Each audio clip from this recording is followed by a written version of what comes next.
เชิญทุกท่านกราบพระรัตนตรัยกันนะคะอะระหังสัมมาสัมพุทโธภควาพุทธังภควันตังอภิวาเทมิสวากขาโตภควตาธัมโมธัมมังนามัสสามิสุปฏิปันโนภควโตสาวกสังโฆสังฆังนามามิขอเชิญทุกท่านน้อมกราบพระอาจารย์ประเชิญนะคะกราบพุทโธเมนาโถกราบธัมโมเมนาโถกราบสังโฆเมนาโถนิมนต์พระอาจารย์เจ้าค่ะ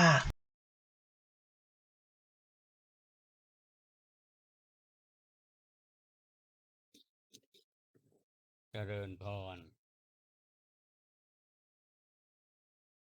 ญาติโยมผู้เป็นสมาชิก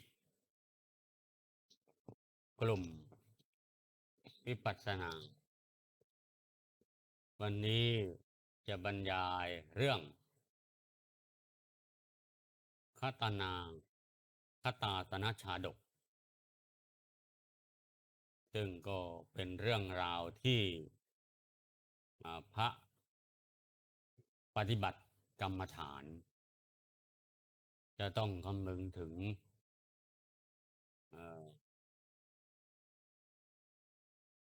สัปปายะคือว่าเป็นที่สบายเป็นที่สบายก็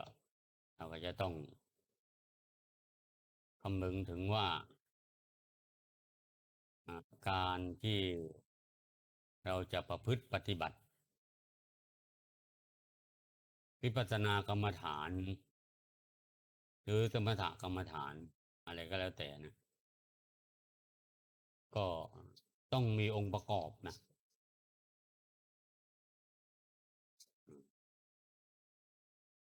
สัปปายะในที่นี้ก็ยังมี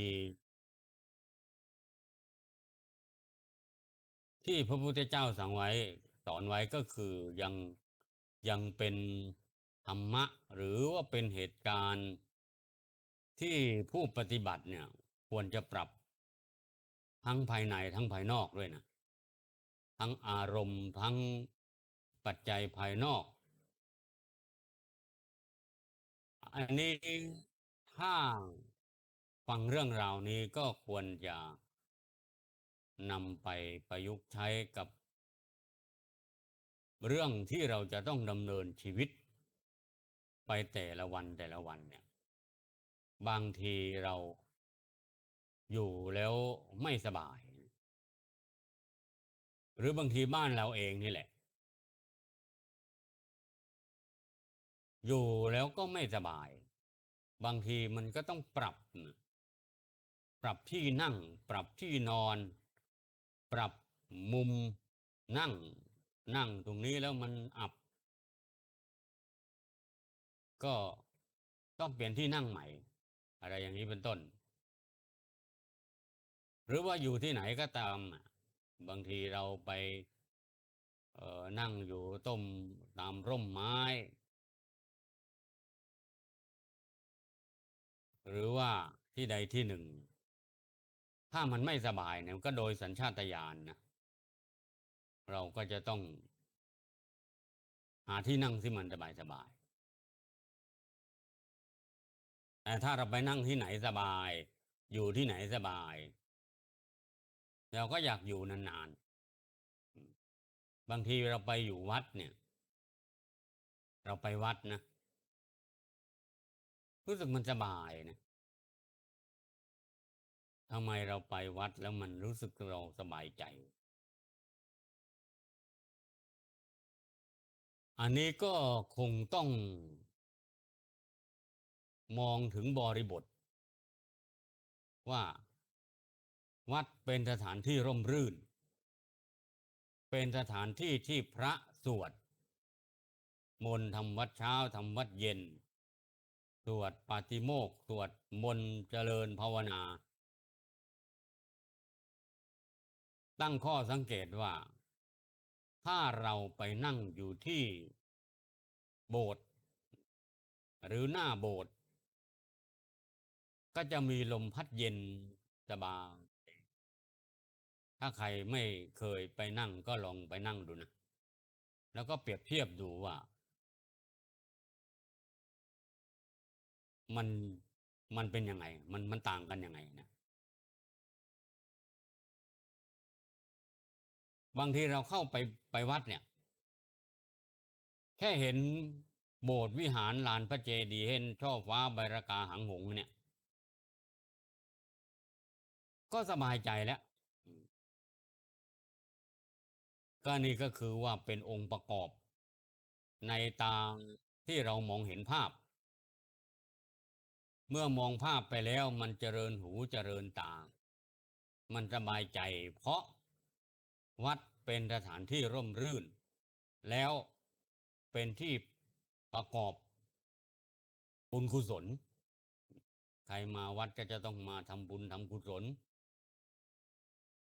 ไม่มีใครมาวัดแล้วก็จะมามุ่งร้ายอะไรคนที่มาวัดก็ต้องเป็นผู้ที่มีจิตใจดีมาทำบุญนั่นแหละอีกอย่างหนึ่งวัดเป็นที่ที่รวมน้ำใจของคนเราจึงมีรู้สึกว่าสบายผ่อนคลายไม่มีเรื่องที่จะต้องมาคุ้นคิดหรือว่า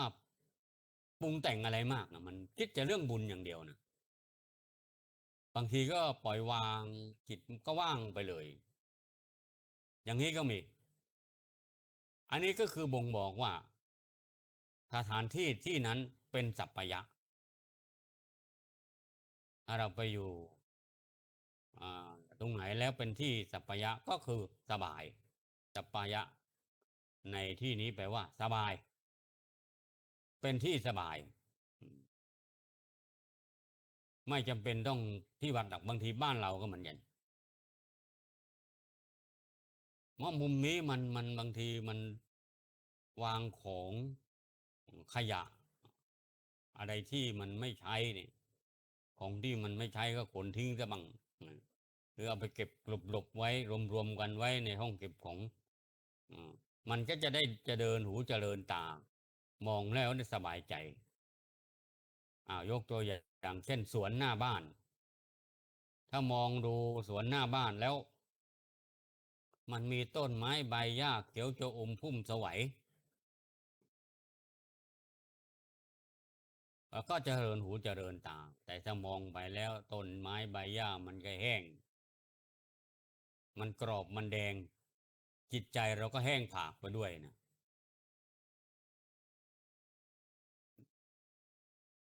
อันนี้ก็คือสิ่งภายนอกเรียกว่า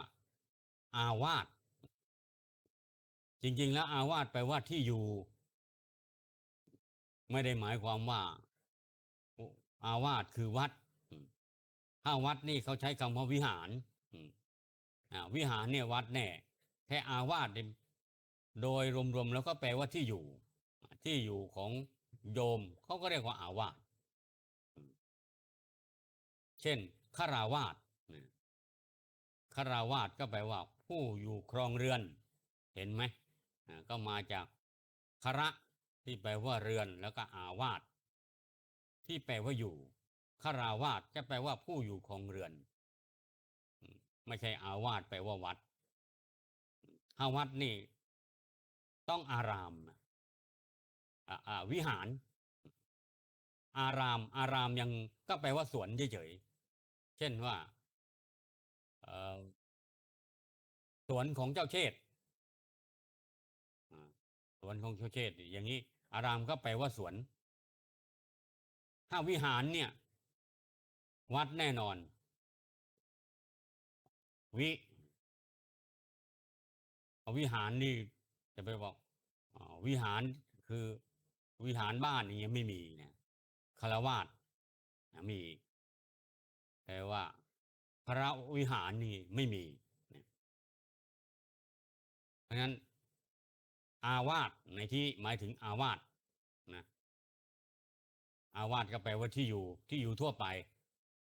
ที่อยู่ของพระที่อยู่ของโยมที่อยู่ของใครต่อใครแม้กระทั่งเอ่อสัตว์ทางสัตว์ป่า ก็เป็นที่อยู่ของสิงสารสัตว์ก็ถือว่าที่อยู่ทั้งนั้น พูดกลางๆ อาวาสในที่นี้หมายถึงที่อยู่ เป็นสัปปายะเป็นที่สบาย อันนี้เรากำลังพูดว่า เราอยู่แล้วต้องทำที่อยู่ให้สบาย อาคารบ้านเรือนก็ต้องจัดแจงให้มันเรียบร้อย อย่าเอาของอะไรไปวางรก สวนก็ต้องดูแลให้มันชื่นตามองแล้วก็มันเจริญหูเจริญตา มันมีดอกไม้ มันมีต้นไม้ใบหญ้า อันนี้พูดถึงอาวาสโดยทั่วๆไป เรื่องที่จะบรรยายในวันนี้ ก็คือเรื่อง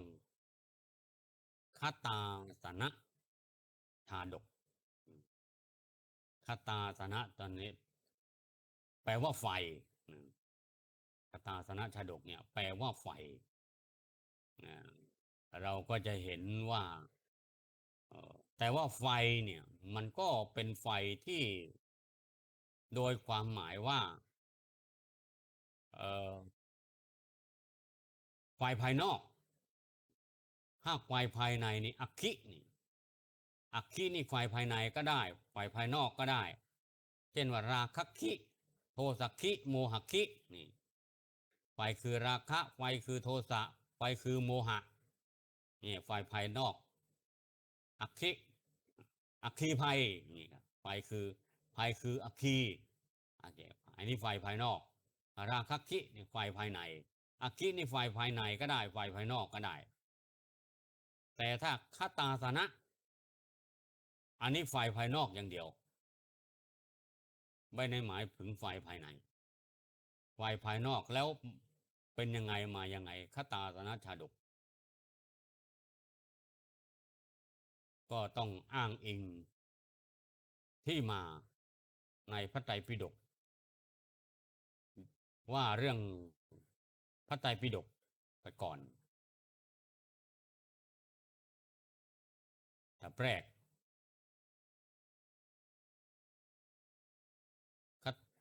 พระไตรปิฎกเล่มที่27เล่มที่27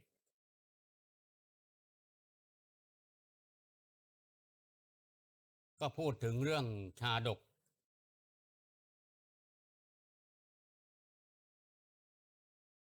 ที่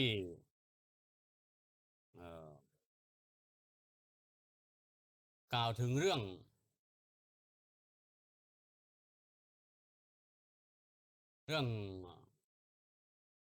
ความสบายเรื่องความสบายของภิกษุที่อยู่ใน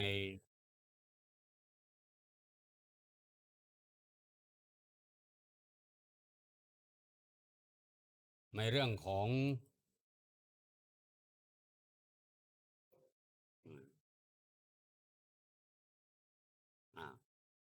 เดี๋ยวกตาสนะชาดก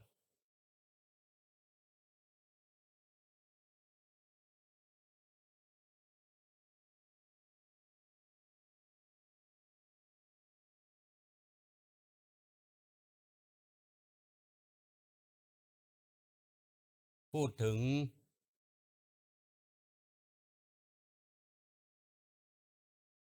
เรื่องของภิกษุที่ไปปฏิบัติธรรมยังสถานที่แห่งหนึ่งแล้วก็เกิดความไม่สบายขึ้นมาคือว่าไฟไหม้กุฏิไฟไหม้กุฏิก็เลยลำบากช่วงในพรรษานะก็เลยต้องลำบากตลอดพรรษาเลยไปอยู่ใน ในที่ที่ว่าไม่มีที่อยู่ตลอดพรรษาลำบาก แล้วก็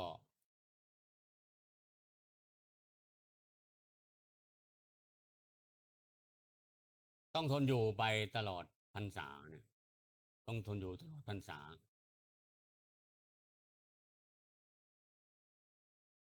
แต่แล้วก็พอออกพรรษาก็ไปเฝ้าพระพุทธเจ้า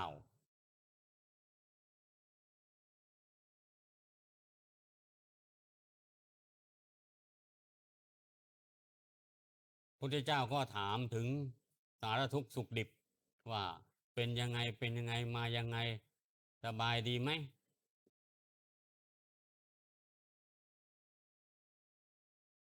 ก็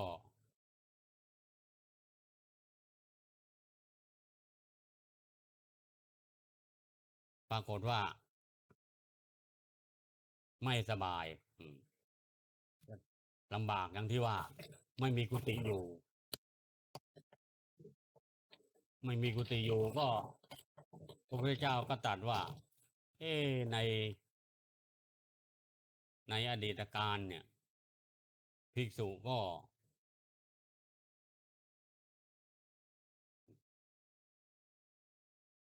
แม้กระทั่งว่า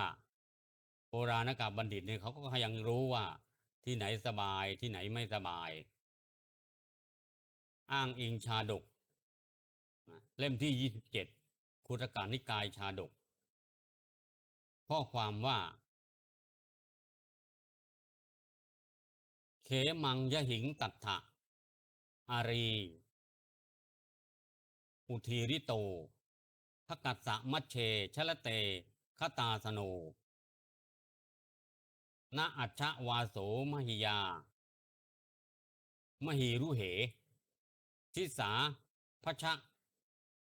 โอโหสรณชะโนพยังแปลเป็นความภาษาไทยว่าความเกษมมีอยู่บนหลังน้ำใดบนหลังน้ำนั้นมีข้าศึกมารบกวนอยู่กลางน้ำวันนี้จะอยู่บนต้นไม้เหนือแผ่นดินไม่ได้แล้วพวกเจ้าจงพากันบินไปตามทิศทางตามชอบใจเถิดวันนี้ที่พึ่งของพวกเราเป็นภัยเสียแล้วเมื่อฟังคาถาย่อๆนี่ก็ยังไม่เข้าใจว่าเป็นยังไงมายังไงคาถานี่ความเป็นมายังไงก็ต้องไปดูอรรถกถาต้องไปดูอรรถกถาพระศาสดาเมื่อประทับอยู่ณพระเชตวันมหาวิหารทรงปรารภภิกษุรูปใดรูปหนึ่งตรัสพระธรรมเทศนานี้มีคำเริ่มต้นว่าเขมังยหิงดังนี้เป็นต้นความพิสดารว่าภิกษุนั้นเรียนกรรมฐานจากสำนักของพระศาสนาแล้วไปสู่บ้านชายแดนตำบลหนึ่งอาศัยอยู่หมู่บ้านนั้นจำพรรษาในเสนาสนะป่าในเดือนแรกเข้าไปบิณฑบาตพอเข้าไปบิณฑบาตขากลับออกมาไฟไหม้กุฏิกุฏิก็คงจะเป็นมุงด้วยไม้เนี่ยในป่านะก็มุงด้วยใบไม้หรือทำด้วยไม้เนี่ยหรือมันก็มุงด้วยแฝกตามที่จะหาได้ภิกษุรูปนี้ไปบิณฑบาตกลับมาก็บรรณศาลาก็ถูกไฟไหม้จะเป็นการไฟไหม้เองหรือว่าจะถูกคนวางเพลิงไงไม่ทราบนะแต่ในนี้เขาบอกแค่ว่ากุฏิถูกไฟไหม้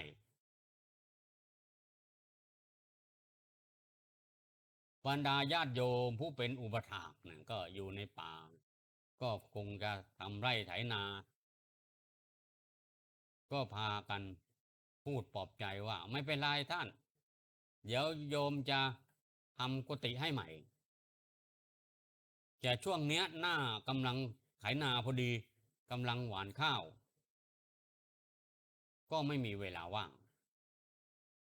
พระคุณเจ้าก็ไม่มีกุฏิอยู่ก็ต้องอยู่ตามโคนไม้บ้างกลางแจ้งบ้างก็ลำบากตลอดพรรษาก็ไปไหนไม่ได้ในพรรษาก็ต้องอยู่ตรงนั้นน่ะ ถึงแม้ว่ากุฏิมันจะไหม้แล้วมันก็ต้องอยู่กลางแจ้งบ้างอยู่โคนไม้บ้างน่าจะเอาอะไรมาแปะบังไว้ก็พออยู่ได้ไปก่อนนะแต่ก็ลำบากมากร้อนก็ร้อนนะหน้าฝนก็คงจะต้องเปียกฝนด้วยนะเพราะว่าในพรรษานี่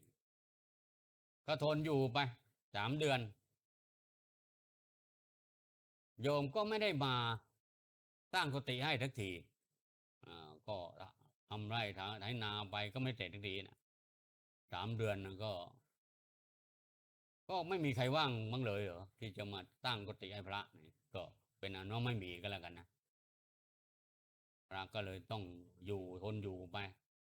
ลำบากตลอด3 เดือนออกพรรษาแล้วก็กลับไปเฝ้าพระพุทธเจ้าไปเฝ้าพระพุทธเจ้ายังเชตวันมหาวิหาร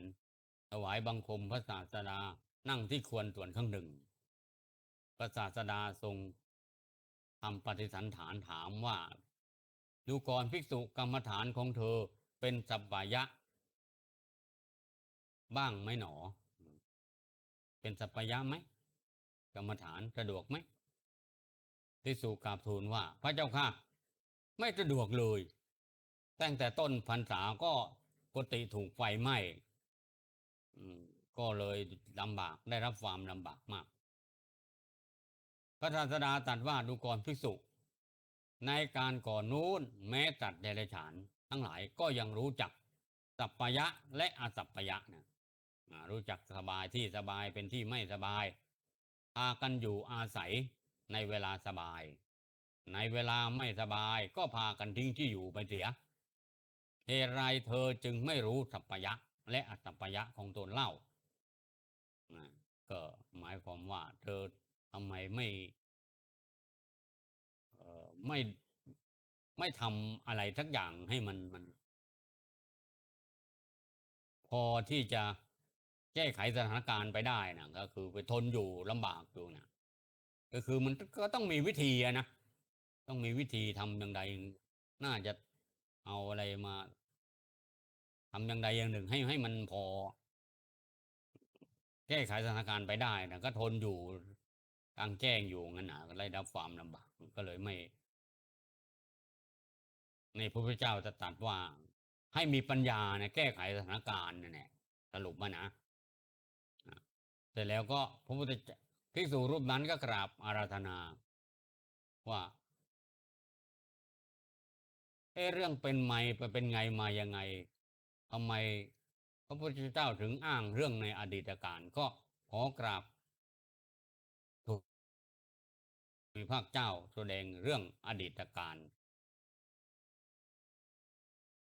พระพุทธเจ้าทรงแสดงอดีตชาดกว่าในอดีตการครั้งพระเจ้าพรหมทัตเสวยราชในกรุงพาราณสีพระโพในกำเนิดของนกบรรลุความรู้เรียงสาคือโตแล้วก็งามเป็นนะนกก็คงจะอาศัยอยู่ต้นไม้สาขาใบหนาแล้วก็ต้นไม้นี้มันก็อยู่ริมสระในนี้เขาบอกริมสระสระนี้ก็คงจะอย่างนี้เนื่องจากต้นไม้มันก็ยื่นลงไปในน้ำนะต้นไม้เนี่ยมันอยู่บนบกแต่กิ่งมันยื่นลงไปในน้ำเพราะว่ามันเป็นต้นไม้ต้นใหญ่แล้วก็มีนกฝูงใหญ่อาศัยอยู่ที่ต้นไม้นี้ ก็อยู่กันสบาย ด้วยเหตุไม้ที่มันยื่นลงไปในน้ำเนี่ย นกก็ไป แล้วนกที่กิ่งไม้ที่ยื่นลงไปในน้ำก็ถ่าย มูดถ่ายมูลลงไปในน้ำมีพญานาคตนหนึ่งอาศัยอยู่ในแหล่งน้ำนั้น ก็โกรธไม่พอใจนกมาน้ำทำให้น้ำเน่าเสีย เกิดสกปรกเป็นมลภาวะพญานาคก็ไม่พอใจ ก็ต้องหาวิธีจะไล่นกไป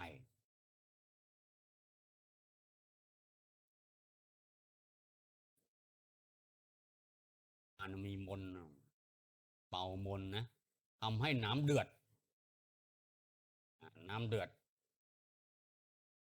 พญานกที่เป็นพระโพธิสัตว์เนี่ย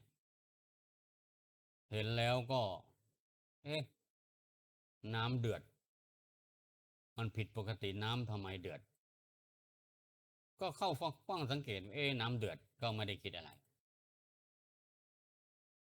พอคืนที่สอง มันเริ่มมีควัน คืนแรกนี่มีก็เดือดเป็นปุดมันคงจะเป็นอะไรอยู่ใต้น้ำมั้ง พอวันที่สองเริ่มมีควันออกมา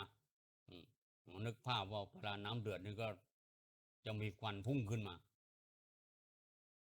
พญานกก็บอก เอ๊ะ สังเกตมาหลายวันแล้ววันก่อนนู้นมีน้ำมันเดือด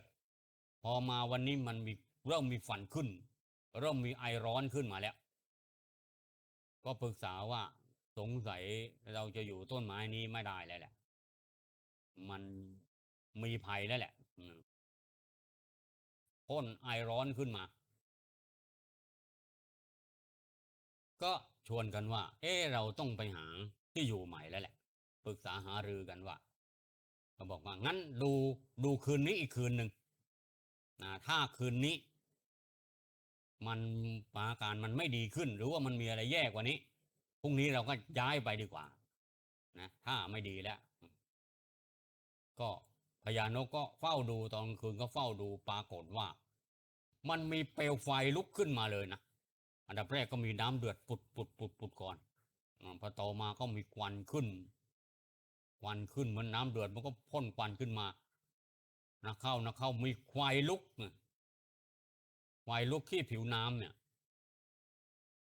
พญานกก็รีบปลุกนก ให้ตื่นแล้วหนีมาอยู่ทางฝั่งที่อยู่บนบกเนี่ยอย่าไปอยู่ในน้ำมันมีเปลวไฟลุกขึ้นนะให้มาอยู่ทางฝั่งหนึ่งบนบกนี่อย่าไปอยู่ในฝั่งที่มันยื่นลงไปในน้ำก็ยังมีนกอีกกลุ่มหนึ่งนะไม่สนใจบอกโอ้ยไฟนิดเดียวไม่มีอะไรหรอกมันดับไปแล้ว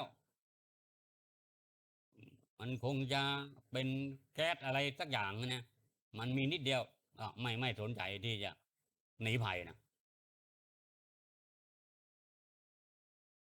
เสร็จแล้ว พอรุ่งเช้าก็พญานกก็พานกเนี่ยบินหาไปอยู่ที่ใหม่ หาที่อยู่ใหม่ดีกว่าก็กล่าวคาถานี้นะว่า ความเกษมมีอยู่บนหลังน้ำใด บนหลังน้ำนั้น มีข้าศึกมารบกวนไฟลุกโพลงอยู่กลางน้ำวันนี้จะอยู่บนต้นไม้เหนือแผ่นดินไม่ได้แล้ว พวกเจ้าจงพากันไปบินไป ตามทิศทางที่ชอบใจกันเถิด วันนี้ที่พึ่งของพวกเราเป็นภัยเสียแล้วพอได้ฟังเรื่องราวก็พอจะเข้าใจได้เลยใช่ไหมคาถานี่ตอนแรกกล่าวคาถามาไม่เข้าใจว่าอะไรทำไมไฟอะไรลุกกลางน้ำ ที่พอฟังเรื่องอธิบายขยายความแล้ว เริ่มจะเข้าใจแล้วอ๋อที่ไฟมันลุกกลางน้ำเพราะว่าพญานาคมันทมันทำให้ไฟลุกบนผิวน้ำพญานกก็เลยบอกว่า โอ้ย อยู่ไม่ได้แล้วไฟมันลุกเหนือผิวน้ำนี่แหละอยู่ไม่ได้แล้ว ต้องไปหาที่อยู่ใหม่ก็บอกว่า ความเกษมมีอยู่บนหลังแห่งน้ำใด บนหลังน้ำนั้นมีข้าศึกมารบกวนก็คือมันมีไฟลุกบนผิวน้ำนี่ก็ไฟลุกโพงอยู่กลางน้ำเนี่ยนะแล้วก็วันนี้เราจะอยู่บนต้นไม้เหนือแผ่นดินไม่ได้แล้วเราอยู่ไม่ได้แล้ว ต้องไปแล้วมีภัยเกิดขึ้นแล้วเขาบอกว่า พวกเจ้าจงพากันไป บินไปตามทิศทางอันเกษมที่ปลอดภัยเถิดวันนี้ที่พึ่งของพวกเรากลายเป็นภัยไปแล้วที่พึ่งของพวกเราก็คือต้นไม้นั่นเนี่ยแต่ที่พึ่งของนกเป็นภัยไปแล้ว เพราะว่ามันมีไฟลุกที่ผิวน้ำอยู่ใต้ต้นไม้นี่ก็คือความหมาย แต่ยังมีฝูงนกอีกพวกหนึ่งไม่หนีตามไป บอกว่าไม่ตามไปหรอกอยากไปก็ไปเถอะก็คงจะเหลืออยู่ประมาณสักกลุ่มหนึ่งนะน่าจะสักส่วนหนึ่งอาจจะแบ่ง1/4หนีไปตามพญานกไปเนี่ยไปสัก3 ส่วนเหลือ1 ส่วนไม่ไปอยู่ต้นไม้นี่แหละคิดว่ามันคงไม่มีอะไรหรอกไม่เชื่อว่างั้นเนี่ยมันก็มีคนเชื่อมีคนไม่เชื่อนะก็แล้วแต่นะอันนี้ก็เป็นเรื่องของความสมัครใจนะพญานกบอกว่าเราไปหาที่อยู่ใหม่กันเถอะแต่ก็มีนกอีกกลุ่มหนึ่งบอกไม่เห็นด้วยไม่ไปบอกว่ามันไม่มีอะไรหรอกอยู่ที่นี่แหละก็ไม่ไปนี่ก็บ่งบอกถึงว่าในบรรดากลุ่มคนเนี่ยมันก็มีทั้งคนเห็นด้วยทั้งคนไม่เห็นด้วยถ้าคนเห็นด้วยบางสิ่งก็ดีไม่เห็นด้วยบางสิ่งมันก็เป็นเรื่องไม่ดีก็แล้วแต่เขานะแต่ปรากฏว่าพอคืนที่4นะคืนที่4ก็ยังเหลือนกอีกประมาณกลุ่มหนึ่งยังอยู่เกาะอยู่ที่ต้นไม้ที่มันยื่นไปในน้ำเหมือนเดิมไม่ไปกับเขาพญานาคก็โกรธมากน้อยนกพวกนี้นี่อุตส่าห์ไล่ไปแล้วนะยังดื้อด้านเนี่ยยังดื้อด้านไม่ยอมไปนะไล่ก็ไม่ยอมไปต้องจัดการขั้นเด็ดขาดเตือนแล้วนะเตือนแล้ว3 ครั้งแล้วนะครบ3 ครั้งแล้วนะครั้งแรกนี่เป็นน้ำเดือดเฉยๆก่อนครั้งที่2ก็มีควันขึ้นพอครั้งที่3ก็เริ่มมีเปลวมีไฟมีเปลวไฟลุกบนผิวน้ำเตือนแล้ว3 ครั้งนะไม่ไม่เชื่อไม่ฟังนะยังดื้อด้านอยู่นะเดี๋ยวต้องเจอมาตรการขั้นเด็ดขาดไล่ไม่ไปใช่ไหมต้องจัดการซะให้สิ้นซากดื้อด้านนักพวกนี้จัดการซะก็บันดาลไฟลุกพุ่งขึ้นจากผิวน้ำไหม้ต้นไม้ที่นกเกาะอยู่ที่กิ่งไม้ที่มันยื่นลงไปในน้ำนกพวกนั้นก็ไม่ได้ตั้งตัวมัวนอนหลับเพลินพอไฟลุกโผล่ขึ้นมาก็หนีไม่ทันแล้วตื่นขึ้นมาไฟมันก็ลุกท่วมแล้วจะบินหนีก็หนีไม่ทันไฟก็ไหม้ปีกหล่นตุ๊บปรากฏว่าตายเรียบนี่แหละคนดื้อเรียกว่าเป็น เป็นผลของการดื้อนะคนดื้อเนี่ยบัณฑิตและเตือนแล้วไม่ฟังบัณฑิตผู้รู้เตือนแล้วไม่ฟังยังดื้อด้านก็ต้องประสบกับข้อกรรมอย่างนี้แหละนกกลุ่มเนี้ยพญานกเตือนแล้วบอกว่าที่ตรงนี้อันตรายเราอยู่ไม่ได้ไปหาที่อยู่ใหม่เถอะไม่ยอมเชื่อฟังยังอยู่ดื้อด้านอยู่นะพอพญานาคเตือนถึง3 ครั้งแล้วครั้งที่4นี่ไม่เอาไว้แล้วพ่นไฟที่มันลุกแค่ผิวน้ำมันไม่แค่ลุกไม่ใช่ลุกแค่ผิวน้ำนะมันลุกไหม้ต้นไม้ที่มันยื่นลงไปในน้ำเนี่ยไหม้หมดแล้วนกมันอยู่บนนั้นน่ะไฟโหมกระหน่ำเข้ามาเหมือนกับรถแก๊สระเบิดมารืบเดียวเนี่ยมันจะไปหนีทันที่ไหนมันก็ไหม้แล้วก็หลับเพลินๆดูด้วยไฟวูบมาโฉบมามันก็ไม่ปีกไม่อะไรบินไม่ขึ้นแล้วหล่นตุ๊บตายเกลี้ยงก็พากันสิ้นชีวิตหมดนะนกที่ดื้อด้านเนี่ยไม่เชื่อฟังบัณฑิตก็ต้องถึงแก่เสียชีวิตถึงแก่ความตายไปเสียทั้งหมดอธิบายขยายความคำว่าทักกัตตะหมายถึงห้วงน้ำไฟชื่อว่าคตาสนะอธิบายว่าไฟนั้นย่อมกินเปรียงเพราะเหตุนั้นท่านจึงเรียกว่าคตาสนะจากบาลีอธิบายขยายความว่าคตาสโนติอคิไฟชื่อว่าคตาสนะเพราะไฟนั้นคตังอาสนาติย่อมกินคตังครึ่งเปรียงเพราะเหตุนั้นท่านจึงเรียกว่าคตาสโน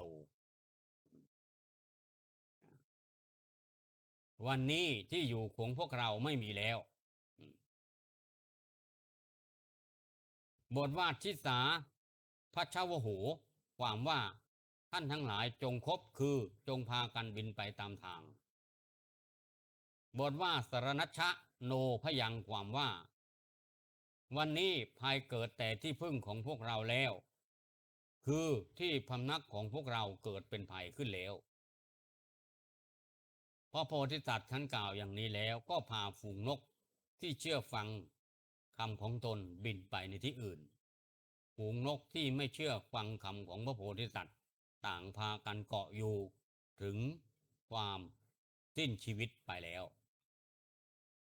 พระศาสดาทรงนำพระเทศนานี้มาแล้วตรัสประกาศสัจจะในเวลาจบสัจจะภิกษุนั้นดำรงอยู่ในหาฏผลแล้วทรงประชมชาดกว่าฝูงนกที่กระทำตามคำของพระโพธิสัตว์ในครั้งนั้น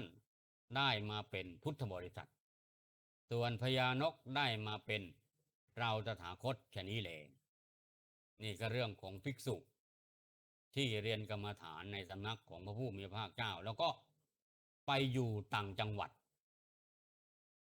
ที่อยู่ในป่าเนี่ยเรียกว่าต่างจังหวัดที่ค่อนข้างจะไกลพอสมควรนะอยู่ในดงในป่าที่ว่าพอมีกุฏิอยู่หลังเดียวพอกุฏิไหม้ก็ไม่มีที่อยู่แล้วโยมก็ไม่ว่างที่จะมาสร้างกุฏิให้ใหม่ก็มัว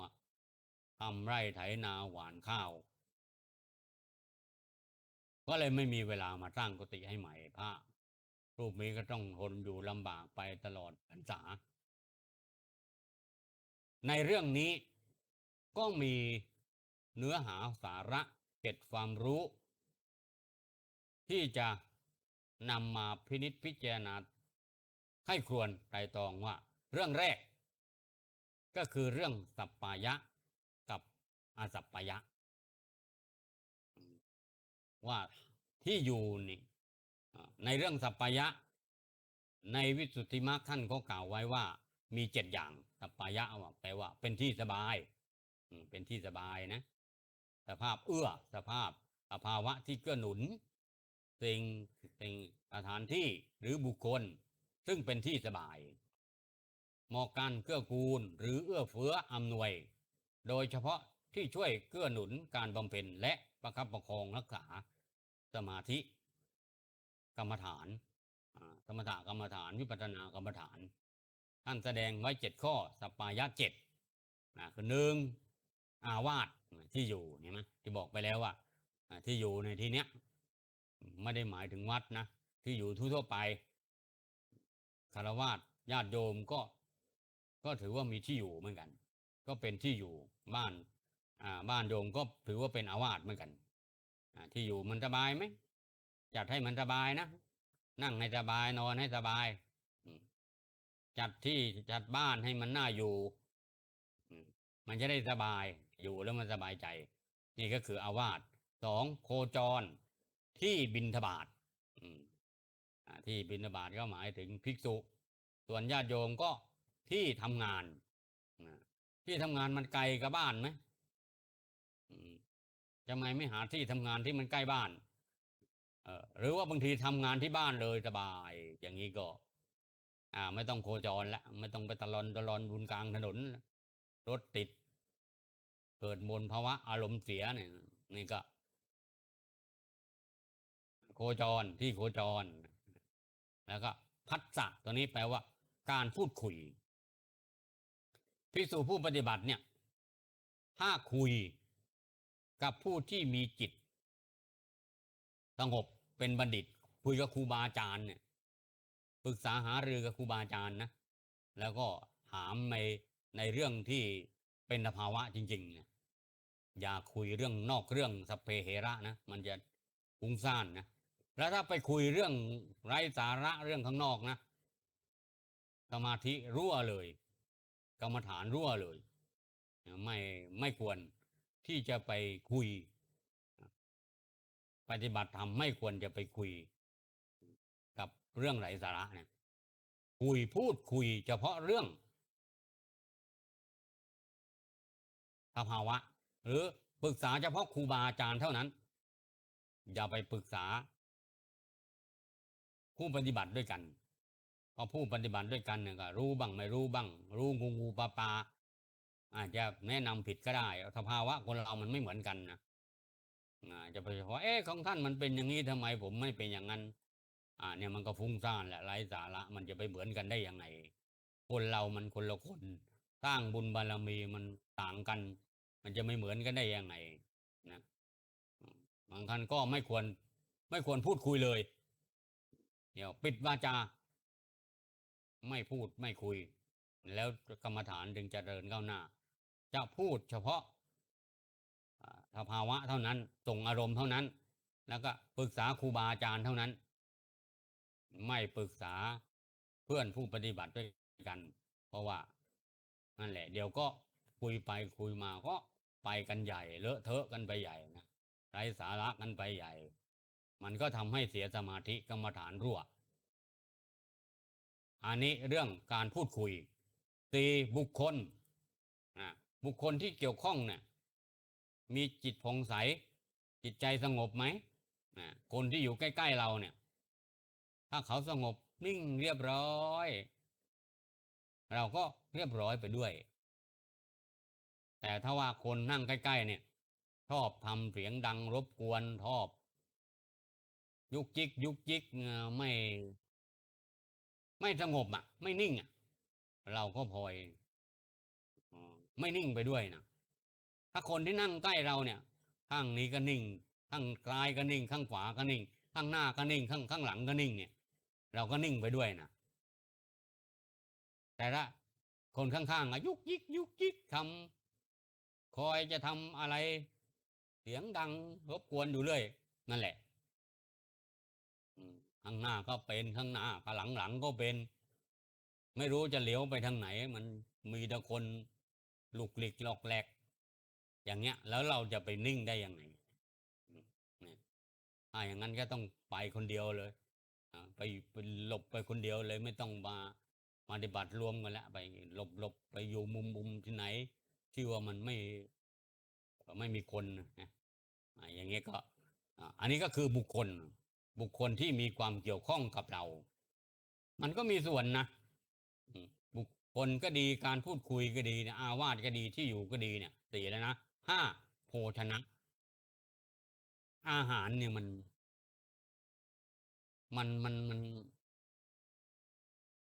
พอกินเข้าไปแล้วมัน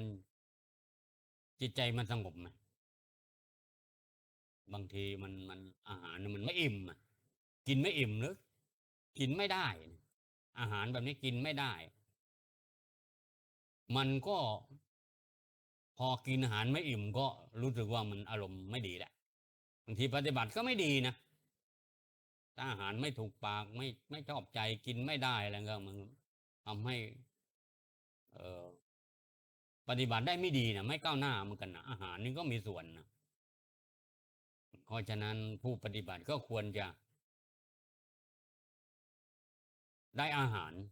ที่ที่เป็นที่สบายนะที่ชอบใจว่างั้นเถอะนะอันนี้นี่เป็นเรื่องจริงนะบางทีเราปฏิบัติเนี่ยวันไหนมีอาหารดีๆนะมันปฏิบัติได้ดีนะจิตมันนิ่งนะถ้าวันไหนฉันไม่อิ่มอะไรอาหารไม่อร่อยนี่หรือว่าอย่าว่าเราติดรสเรามันมาไอ้นี่มันก็ยังละไม่ได้อะนะถ้าวันไหนอาหารดีเราก็นึกถึงโอ้ญาติโยมอุตส่าห์เอาอาหารดีๆมาถวายเราต้องปฏิบัติให้มันเข้มงวดให้มันคุ้มค่ากับอาหารของญาติโยมที่นำมาเนี่ยโยมเอาอาหารมาถวายอย่างดีเราต้องปฏิบัติให้เต็มที่เพื่อให้มันคุ้มค่าอาหารของญาติโยมนี่ก็คิดแบบนั้นอ่ะเราก็เลยปฏิบัติเต็มที่ไงเนี่ยมันก็มีส่วนประกอบนะใครจะว่ามันมาติดรถติดอะไรมันก็คงยังละไม่ได้แหละแต่ก็คงต้องเพราะฉะนั้นผู้ปฏิบัติเนี่ยจะต้องพยายามนะเอ่อดูแลเรื่องอาหารด้วยให้อาหารเขาพอที่จะยังอัตภาพให้เป็นไปได้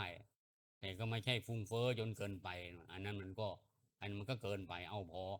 พอดีพอดีเนี่ยเรื่องอาหารนะก็เป็นที่สัปปายะหกอุตุอุณหภูมิมันร้อนจัดนี่ก็คงจะปฏิบัติไม่ดีหนาวจัด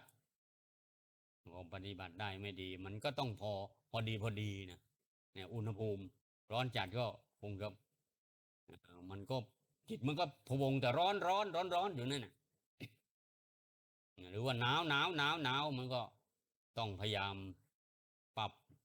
หาผ้าห่มหาอะไรเท่าไรทำให้มันร่างกายให้มันอบอุ่นนะร้อนก็ต้องพยายามไปหาไอ้ที่มันเย็นอะไรอย่างนี้ก็เป็นต้นนะอันนี้ก็เรียกว่าอุตุอุณหภูมิสภาพแวดล้อม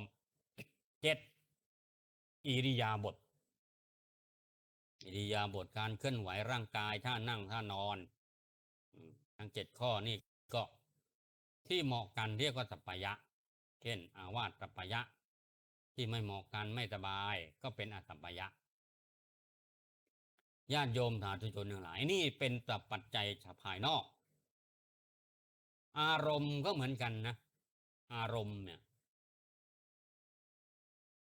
คราวนี้อารมณ์เนี่ยมันก็ไม่เกี่ยวกับปัจจัยภายนอกละ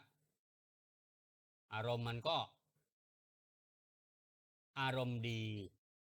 หรืออารมณ์ไม่ดีเราต้องรู้อารมณ์ดีมันเป็นยังไงอารมณ์ไม่ดีก็ต้องกำหนดรู้อารมณ์ดีก็ต้องกำหนดรู้ก็ต้องคอยกำหนดรู้ว่าอารมณ์ชนิดไหนมันเหมาะกับเราอารมณ์ชนิดไหนไม่เหมาะกับเราอารมณ์ในที่นี้ก็อาจจะเป็นอารมณ์กรรมฐานเช่นว่าอสุภะบางคนเจริญอสุภะแล้วไม่ก้าวหน้าหรือบางคนเจริญอานาปณะไม่ก้าวหน้าพอมาเจริญของยุบไปได้ดีหรือบางคนเจริญ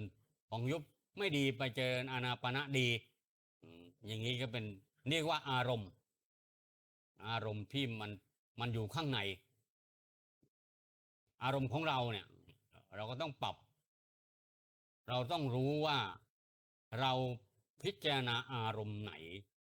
แล้วมันดีเช่นพองยุบกำหนดพองยุบมันดีไหมถ้าจะให้ดีทีแรก มันก็จะต้องฝึกบางคนก็มองไม่เห็นพองยุบก็ต้องฝึกนะต้องฝึกให้เห็นพองยุบเมื่อเห็นแล้ว ก็จะรู้สึกว่าอารมณ์มันชัดเจนนะพองยุบเนี่ยอารมณ์มันชัดเจนแต่บางคนก็เจริญอานาปานะพอจิตมันไปผูกหรือไปติดกับอารมณ์อานาปานะซะแล้วเนี่ยมันก็จะละยากนะมันจะละยากมันจิตมันจะคอยจะไหลไปทางอานาปานะเนี่ยหรืออานาปานะชัดเจนแต่ว่าถ้าพิจารณาพองยุบแล้วเนี่ยเมื่อมันถึงที่หรือเห็นชัดเจนแล้วเนี่ยเราก็จะเห็นอานาปานะชัดเอง เราจะเห็นอานาปานะชัดขึ้นมาเลย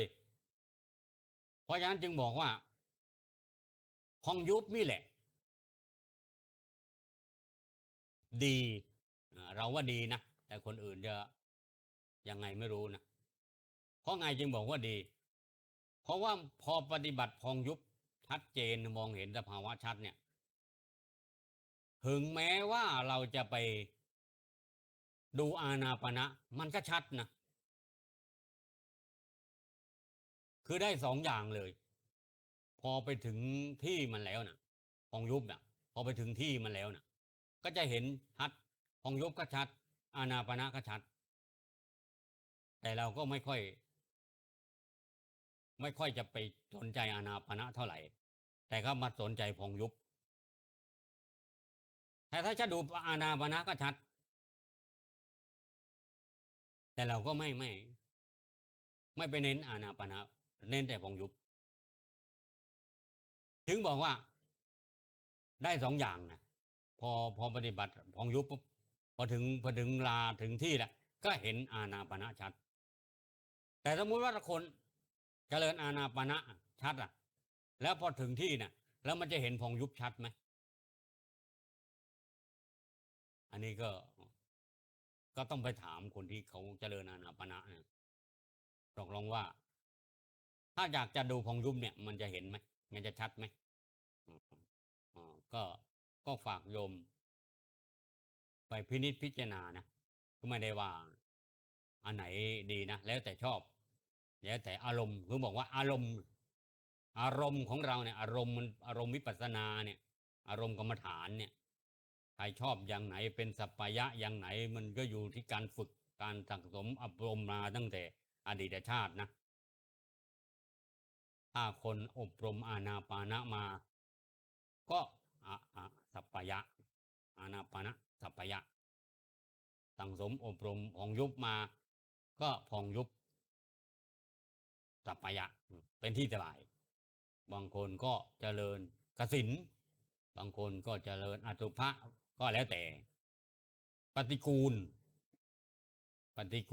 กรรมฐานนี่ก็เป็นอารมณ์ปฏิกูลนี่เป็นทั้งสมถะทั้งวิปัสสนานะมันวิปัสสนานี่มันมีปฏิกูลด้วยนะเป็นพิจารณาร่างกายรูปนามขันธ์ห้านี่เป็นของปฏิกูลก็มีเพราะฉะนั้นอารมณ์กรรมฐานก็มีหลายอย่างโดยที่แท้แล้ว โดยย่อก็คือมีแค่สองนะมีแค่รูปกับนามอันนั้นแหละสิ่งที่ถูกรู้เรียกว่ารูปตัวรู้เรียกว่านามแล้ววิญญาณตัวรู้มันก็เป็นทั้งรูปทั้งนามเพราะว่ามันเป็นตัวรู้ด้วยมันเป็นสิ่งที่ถูกรู้ที่ถูกรู้ด้วยเพราะว่าวิญญาณเนี่ยมันเป็นตัวรู้รูปรู้เสียงรู้กลิ่นรู้รสรู้โผฏฐัพพะรู้ธรรมารมณ์รูปเวทนาสัญญาสังขารวิญญาณมันรู้วิญญาณมันเป็นตัวรู้ในเมื่อวิญญาณมันเป็นตัวรู้มันก็เป็นนามแล้วเราก็รู้ด้วยว่าเรากำลังรู้ก็คือมันรู้ตัวเองวิญญาณมันก็รู้ตัวเองว่าวิญญาณมันกำลังรู้แสดงว่าวิญญาณมันเป็นทั้งมันเป็นตัวรู้ด้วยมันเป็นสิ่งที่ถูกรู้ด้วย มันก็มีแค่2อย่างนี่แหละ แต่ว่า ในเมื่อผู้ที่มีอินทรีย์ยังไม่แก่กล้าพระพุทธเจ้าก็ตรัสแยกเป็นขันธ์อายตนะธาตุอินทรีย์แล้วก็ปฏิจจสมุปบาทหรือว่า อันนี้เป็นกลุ่มธรรมที่ว่าเป็นอารมณ์ของวิปัสสนา แต่แล้วทุกอย่างก็จะไปรวมลงในอริยสัจสี่ทุกข์สมุทัยนิโรธมรรคทุกอย่างต้องไปรวมลงที่อริยสัจสี่หมด ต้องทุกข์สมุทัยนิโรธมรรคถ้าไม่ผ่านกระบวนการนี้ ก็ถือว่ายังไม่เข้าเป็นมรรคเป็นผลนะยังไม่เกิดมรรคเกิดผลนะเพราะว่ามันมรรคผลมันต้องผ่านเนี่ย ทุกข์สมุทัยนิโรธมรรคเนี่ยมันต้องเป็นมรรคเป็นผลมันต้องผ่านอริยสัจสี่นี่ถ้าไม่ผ่านนี่ไม่ประชุมลงก็ไม่รู้ทุกข์แล้วมันจะไปบรรลุได้ไงเท่าทุกข์มันไม่ดับเนี่ย แล้วมันจะไปบรรลุได้ไง มันตัดกิเลสก็ตัดกิเลสมันทุกข์มันก็ต้องดับเห็นไหมกิเลสมันคืออะไรมันคือตัณหา ถ้าตัณหามันดับมันก็คือนิโรธเนี่ยก็คือนิโรธแล้วมันจะดับได้มันก็ต้องผ่านมรรคมาก่อนเนี่ยมรรคมันจะต้องครบมรรคมีองค์8เนี่ยมันจะต้องครบก่อนไม่ครบแล้วทุกข์มันจะไปดับไม่ได้ไงมันกระบวนการมันก็จะต้องเป็นไปอัตโนมัติอย่างนี้แหละ เพราะนั้นก็ญาติโยมสาธุชนทั้งหลายเมื่อได้ฟังเรื่องของคตาสนชาดกก็มีเรื่องราวที่ควรพิจารณาเรื่องสัปปายะเรื่องอารมณ์เป็นที่สบายของเราเองทั้งภายในภายนอกแล้วก็เป็นเรื่องของที่พึ่งเดิมเนี่ยที่พึ่งของเราเนี่ยมันในเรื่องนี้ก็บอกที่พึ่งของเราเนี่ยต้นไม้ก็เป็นที่พึ่งของนกวันนี้ทุกมันเกิดจากที่พึ่งอันนี้มันก็เป็นเรื่องประกอบเฉยเรื่องประกอบว่าภัยมันเกิดขึ้นจากต้นไม้ที่เคยจะอยู่อาศัยอันนี้ก็ไม่เกี่ยวกับเรื่องสภาวะเท่าไหร่มันแค่เรื่องประกอบชาดกว่าภัยมันเกิดจากที่พึ่งแต่เรื่องที่ควรเน้นหรือเป็นสภาวะก็คือเรื่องของสัปปายะและอสัปปายะญาติโยมสาธุชนทั้งหลายสำหรับวันนี้ก็ขออนุโมทนาอำนวยอวยชัยให้ญาติโยมสาธุชนผู้รับฟังการบรรยายธรรมในวันนี้ขอจงมีความสุขมีความเจริญมีสุขภาพพรรณนามัยแข็งแรงอายุยิ่งยืนยาวนานประสบความสำเร็จในหน้าที่การงานการค้าการขายเจริญรุ่งเรืองมั่นคงก้าวหน้าประสบความสำเร็จในเจริญด้วยลาภยศสุขสรรเสริญเจริญด้วยจตุรพิธพรชัยทั้ง4ประการคืออายุวันนะสุขะพละปฏิภาณธนสารสมบัติธรรมสารสมบัติงอกงามไพบูรณ์ในธรรมะขององค์สมเด็จพระศาสดาสัมมาสัมพุทธเจ้ายิ่งขึ้นไปเธอขอเจริญพร